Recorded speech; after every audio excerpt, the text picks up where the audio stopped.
Hello friends, welcome back to my YouTube channel. और आज का हमारा टॉपिक रहेगा that how to find given number is Armstrong और नॉट। पहले तो ये सीखना पड़ेगा कि आर्मस्ट्रॉन्ग नंबर क्या होता है। जैसे हमने प्राइम नंबर देखा था, तो प्राइम नंबर की कोई डेफिनेशन थी कि इसको हम प्राइम नंबर बोल सकते हैं जो ये कंडीशन सेटिस्फाई करता है। वैसे ही आर्मस्ट्रॉन्ग नंबर नंबर की भी कुछ कंडीशंस है। जो नंबर वो कंडीशन सेटिस्फाई करता है, हम उसे आर्मस्ट्रॉन्ग कहते हैं। अभी देखो, मेरे पास नंबर कोई एन है। सपोज मेरा एन है 153 है। यहाँ पे मैंने ऐसा ही नंबर लिया है जो आर्मस्ट्रॉन्ग है, ताकि आपको मैं इजी से समझा सकूं। फिर हम ऐसे नंबर भी लेंगे जो आर्मस्ट्रॉन्ग नहीं है। देखिए, पहले देखना पड़ेगा इसमें कितने डिजिट्स हैं। मेरा नंबर है, उसमें कितने डिजिट्स हैं। सो पहला डिजिट 3, दूसरा डिजिट 5 और ये 1। मतलब टोटल कितने डिजिट हुए? 3 डिजिट हुए। Number of digits is equals to 3। और अभी देखो, 3 डिजिट है, मतलब हर एक नंबर के लिए ये 1 है, 5 है और ये 3 है। तीनों को हम 3 की पावर करेंगे और हर एक को ऐड करेंगे। कैसे, वो भी दिखाती हूँ। हर एक नंबर, मतलब पहले 1 है मेरा, तो 1 है, उसकी पावर करेंगे। कितनी पावर करेंगे? जितने नंबर ऑफ डिजिट्स है उतनी। मतलब 3 नंबर ऑफ डिजिट्स हैं, उसका कुछ आंसर आएगा, उसको किस में ऐड करेंगे? दूसरे नंबर में। मतलब 5 है तो 5 की पावर करेंगे। 5 की पावर क्या है? 3 है, क्योंकि 3 नंबर ऑफ डिजिट्स हैं। फिर क्या उसका आंसर है? जो 1:3 प्लस 5:3, उसमें और क्या ऐड करेंगे? 3 और उसकी पावर 3। ऐसा कुछ हम करेंगे। सपोज मैं इसको कोई आंसर वाले वेरिएबल में स्टोर कर रही हूँ। ये मेरा आंसर वाला वेरिएबल है। अभी देखो, ये मेरा एक्चुअल नंबर एन है और ये मेरा आंसर है। जिसको आंसर को मैंने कैसे बनाया है, फिर से एक बार देखते हैं। कैसे? हर एक डिजिट को कितनी पावर दी? जितने नंबर ऑफ डिजिट्स हैं पूरे नंबर में, उतनी पावर दी और वो सबको ऐड किया। ये लॉजिक हुआ। अभी देखो, ये मेरा आंसर और ये एन दोनों सेम हुए। अगर हो गए तो मेरा नंबर आर्मस्ट्रॉन्ग है। और अगर ये दोनों सेम नहीं हुए, मतलब मेरा नंबर आर्मस्ट्रॉन्ग नहीं है। जो नंबर है वो कंडीशन सेटिस्फाई नहीं कर रहा है। अभी देखो, इसमें 1:3 मतलब 1 आएगा, प्लस 5:3 मतलब 125 होगा, और 3:3 मतलब 27 होगा। और इन सब का एडिशन करेंगे अगर आप, तो वो 153 मिलता है, जो हमारा एक्चुअल नंबर है। मतलब जो आंसर है वो और एन है, दोनों सेम है। और दोनों सेम है मतलब 153 हमारा आर्मस्ट्रॉन्ग नंबर है। अभी देखो, यहाँ पे शायद मैं 3 की जगह पे 1 लिखती हूँ, 151। तो 151 आर्मस्ट्रॉन्ग नहीं होगा, क्योंकि जो 151 उसकी वैल्यू है और ये वाला जो एडिशन है, वो दोनों सेम नहीं होगी। यहाँ पे भी 1 होगा, ये 1 है, तो इन दोनों की वैल्यू, एडिशन की और 151 की वैल्यू सेम नहीं होगी, मतलब वो आर्मस्ट्रॉन्ग नहीं होगा। अभी देखो, हर आर्मस्ट्रॉन्ग नंबर्स फाइंड करने के लिए कुछ स्टेप्स होंगे।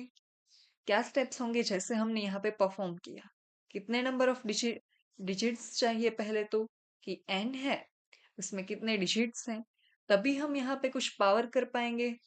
समझे? इसलिए पहले नंबर ऑफ डिजिट्स चाहिए। अभी नंबर ऑफ डिजिट्स कैसे फाइंड करना है? स्टेप 1 क्या हुआ? स्टेप 1 क्या हुआ? Number of digits find. Okay, find number of digits. अभी नंबर ऑफ डिजिट्स फाइंड करने के लिए मल्टीपल मेथड्स हैं। जैसे कि मैं क्या करती हूँ कि कोई एरर लिस्ट ले लेती हूँ और हर बार इस नंबर को 10 से डिवाइड करती हूँ, 10 से मॉड्यूलस करती हूँ, ताकि मुझे लास्ट वाला डिजिट मिल जाए और फिर उसको अरे लिस्ट में ऐड कर दूंगी। और अरे लिस्ट मेरी पूरी बन जाए, फिर मैं उसकी साइज फाइंड कर लूंगी।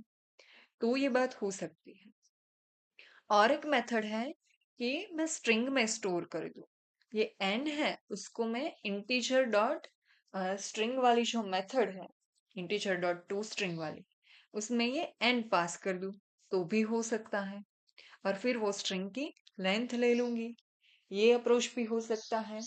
या फिर वो काउंटर वेरिएबल भी ले सकते हैं कि वाइल लूप लिया, फिर हर बार नंबर को डिवाइड किया, वो भी कर सकते हैं काउंटर वेरिएबल से। आप जो चाहे वो अप्रोच फॉलो कर सकते हैं। आपको शायद काउंटर मेथड वाला अप्रोच इजी लगेगा, क्योंकि वो हमने पिछले वीडियोस में किया है। और मैं यहाँ पे स्ट्रिंग है नंबर, उसको स्ट्रिंग में कन्वर्ट करके दिखाऊंगी integer dot to string method से। वो भी एकदम इजी अप्रोच है। देखते हैं कैसे होता है। देखो, सपोज मेरा इंटीजर n के लिए ही हम परफॉर्म कर रहे हैं, तो int count of digits is equals to integer dot to string method, और उसमें हम कोई भी इंटीजर पास करेंगे जिसको ये मेथड है वो स्ट्रिंग में कन्वर्ट करता है। अभी इंटीजर डॉट टू स्ट्रिंग में मैं क्या पास करूंगी, मेरा n है वो। अभी मुझे चाहिए स्ट्रिंग नहीं, चाहिए उस स्ट्रिंग की लेंथ, ताकि मुझे पता चले कि कितने डिजिट्स हुए। तो मैं क्या करूंगी, यहीं पे ये ऑलरेडी इतना पोर्शन रन हो जाएगा, तभी जो n है उसको स्ट्रिंग में कन्वर्ट होना पड़ेगा, मतलब वो काम हो चुका। अभी मैं वही स्ट्रिंग की लेंथ भी फाइंड कर सकती हूँ। मतलब यहाँ पे मुझे एक ही सेंटेंस में पूरी लेंथ मिल चुकी कि इंटीजर को है वो स्ट्रिंग में कन्वर्ट किया और फिर उसकी लेंथ ले ली। और ये हमारा पावर है वो रेडी हो चुका। पावर मतलब नंबर ऑफ डिजिट्स, हम यहाँ पे उसको पावर के जैसे यूज करेंगे। फिर मुझे क्या करना है, हर बार एक एक डिजिट एक्सट्रैक्ट करना है। यहाँ पे पहले 3 एक्सट्रैक्ट करेंगे, फिर 5 और फिर 1, वो एक्सट्रैक्ट करना है और फिर उसके पावर को स्टोर करना है कहीं पे। अभी देखो, ये आंसर है, उसको स्टोर करने के लिए मैं आंसर नाम के वेरिएबल लेती हूँ जो इनिशियली 0 होगा। और फिर हर बार जैसे लूप चलेगी, तब हम उसमें आंसर ऐड करते जाएंगे और फिर उसको कंपेयर करेंगे n के साथ, मतलब वो आंसर वाला वेरिएबल होगा। अभी आंसर वाला वेरिएबल मिल चुका, अब मुझे ये ढूंढना है कि ये लास्ट वाला डिजिट कैसे मिलेगा। तो इससे पहले के वीडियो में हमने जैसे डिस्कस किया था कि मॉड्यूलस ऑपरेटर के यूज से मॉड्यूलो 10 करेंगे, मतलब जो लास्ट वाला डिजिट है, जो रिमाइंडर है, वो हमें मिलेगा। सपोज 153 है मेरा नंबर, यहाँ पे यही वाला एग्जांपल है कि 153 है। 153 मॉड्यूलो 10 करेंगे तो क्या मिलेगा, 3 मिलेगा। क्योंकि जो 150 है वो तो पूरा का पूरा परफेक्टली डिवाइड होगा, लेकिन रिमाइंडर क्या बचेगा, ये 3 रिमाइंडर बचेगा। मतलब 153 मॉड्यूलो 10 करेंगे तो मुझे लास्ट वाला डिजिट मिलेगा, और मुझे वही चाहिए। तो पहले मैं क्या करूंगी, जो n है और हमारा n है उसको मैं कोई भी अलग से नंबर में स्टोर कर देती हूँ, क्योंकि हमें लास्ट में कंपैरिजन के लिए भी n चाहिए। So int y is equals to, अभी y में n स्टोर किया है, और क्या करना है, int p is equals to y modulo 10 करूंगी, मतलब मुझे लास्ट वाला डिजिट मिला। और फिर आंसर में मुझे क्या ऐड करना है, answer is equal to answer plus क्या करना है, math dot pow function, math dot power function का यूज करके यहाँ पे जो नंबर मिला है मुझे, ये मॉड्यूलस की मदद से उसका पावर करेंगे। कितना पावर करेंगे, जितने नंबर ऑफ डिजिट्स हैं, कितने नंबर ऑफ डिजिट्स हैं, काउंट ऑफ डिजिट्स, डिजिट्स उतने नंबर ऑफ डिजिट हुए। अभी हमारा जो 3 है उसका काम हो चुका, मतलब 3 मुझे आगे नहीं चाहिए।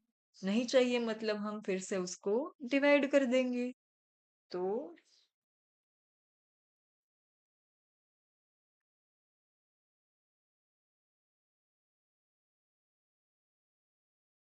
y is equals to y divide 10, ये हमारा हो चुका। अभी देखो, हर बार ये y डिवाइड 10 होगा, मैथ डॉट पाव होगा, सब होगा। कब तक होगा? जब तक यहाँ पे ये तीनों डिजिट खत्म नहीं हो जाते तब तक।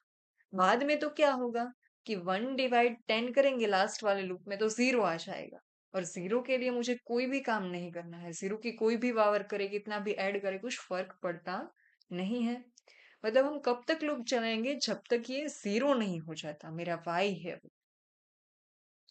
तो जहां तक मेरा y 0 नहीं है तब तक चलाना है। मतलब while y is greater than 0। क्योंकि कितने लूप्स चलने वाले हैं वो किसी को नहीं पता है। अगर नंबर बड़ा हुआ तो कुछ ज्यादा लूप्स चलेंगे, ज्यादा इटरेशन होंगे। छोटा हुआ तो कम इटरेशन होंगे। ऐसे ही हमको while लूप चाहिए। इसलिए अगर पता होता नंबर ऑफ इटरेशन तो हम for लूप भी यूज कर सकते थे। समझे? ये है। अभी आंसर में मुझे ये वाला पोर्शन मिल चुका है कि कितने नंबर ऑफ डिजिट है, उसकी पावर हो चुकी है, उसको आंसर में ऐड कर दिया। अभी मुझे आंसर और जो मेरा एक्चुअल n है, ये n, इन दोनों को कंपेयर करना है। क्या दोनों सेम है? अगर सेम है तो अकॉर्डिंग टू कंडीशन हमारा नंबर है वो आर्मस्ट्रॉन्ग है, n है वो आर्मस्ट्रॉन्ग है। अगर नहीं है तो फिर आर्मस्ट्रॉन्ग नहीं है। That's simple. अभी यहाँ पे मैंने लॉजिक एंड ऑल एक्सप्लेन कर दिया है। अभी आप चाहे तो एक बार खुद से कोड करके ट्राई कीजिए। अगर नहीं होता है फिर से ये वीडियो है वो ऑन करके पूरा देखिए। मैं कैसे वीएस कोड में कर रही हूँ स्टेप बाय स्टेप। अभी देखो, यहाँ तक आपने कर लिया हो। फिर से हम वीएस कोड में देखते हैं। प्रोग्राम में हमारा पहला स्टेप क्या होगा? यूजर के पास से कुछ इनपुट लेना है। मतलब हम क्या करेंगे? स्कैनर क्लास का ऑब्जेक्ट बनाएंगे। Scanner S C is equals to new scanner. और पास क्या करेंगे? System dot in. इंस्ट्रक्शन लिखेंगे enter number to check whether it is Armstrong और नॉट। यहाँ पे एरर आ रहा है क्योंकि यहाँ पे डबल कॉट में लिखना था। हम्म, अभी enter a number to check whether it is Armstrong और नॉट। और हमारा इंट एन है वो sc डॉट नेक्स्ट इंट से इनपुट में आएगा। अभी नंबर ऑफ डिजिट्स फाइंड करने। कैसे? मैंने आपको स्ट्रिंग मेथड की, टू स्ट्रिंग मेथड की बात की थी तो हम वही यूज करेंगे। क्या है? इंट वेरिएबल का नाम लेंगे count of digits is equals to integer dot to string method होगी। टू स्ट्रिंग मेथड में n पास किया। फिर उस स्ट्रिंग की हमें क्या फाइंड करनी होगी? लेंथ। तो टू स्ट्रिंग एंड फिर से डॉट लेंथ फंक्शन यूज किया। अभी काउंट ऑफ डिजिट्स मिल चुके। मतलब मुझे कितनी पावर करनी है वो पता है। और integer answer is equals to 0। Integer y is equals to n। यहाँ पे मैं y is equals to n इसलिए लिख रही हूँ क्योंकि जो आंसर हमारा फाइनल आएगा उसको और n को हमें कंपेयर करना होगा चेक करने के लिए। इसलिए मैं यहाँ पे नया वेरिएबल ले रही हूँ फॉर सेफर साइड। अभी लूप कहाँ तक चलेगी? जब तक मेरा y है वो ग्रेटर देन 0 है तब तक। और हर बार int p is equals to y modulo 10 होगा। लास्ट वाला डिजिट मिलेगा। और answer is equals to answer plus math dot power. किसकी? p की पावर करनी है। और कितनी पावर करनी है? काउंट ऑफ डिजिट जितनी। और हर बार y is equals to y divide 10 होगा। समझे आप? और फिर मुझे क्या चाहिए? चेक करना है। पहले तो हम आंसर प्रिंट करेंगे कितना आंसर आए।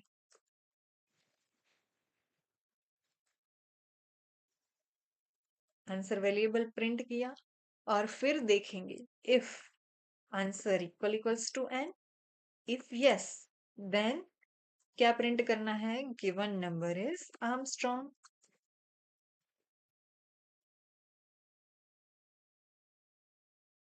एंड इफ नॉट देन क्या प्रिंट करना है, given number is not Armstrong, मतलब एल्स में हम क्या लिखेंगे, given number is not Armstrong,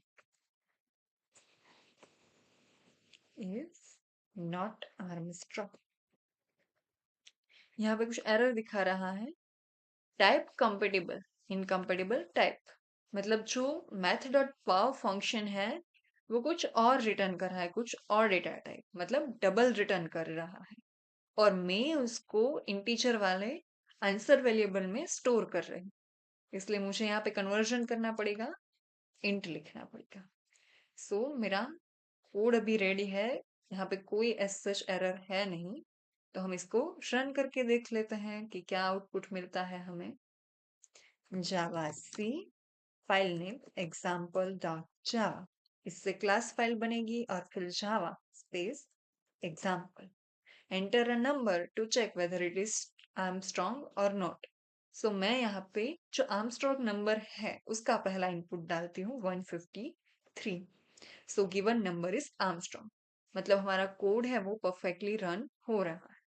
अब मैं कुछ ऐसा इनपुट डाल के देखती हूँ जो आर्मस्ट्रॉन्ग नहीं है, नहीं है मतलब सपोज मैं 147 डालती हूँ, so given number is not Armstrong, क्योंकि सम है वो 408 हो जाता है, मतलब दोनों 147 और 408 सेम नहीं है, और सेम नहीं है मतलब given number is not Armstrong. आप समझे? सो आपको इस सेशन से कुछ ज्यादा इंफॉर्मेशन मिली हो, कुछ अच्छा लगा हो, तो please like share and subscribe my channel. और आपको ऐसे कोई प्रॉब्लम्स पता हो जिसका आंसर आपको चाहिए, सॉल्यूशन चाहिए, तो आप वो प्रॉब्लम कमेंट में लिख सकते हैं, मैं उसके ऊपर जरूर से वीडियो बनाऊंगी।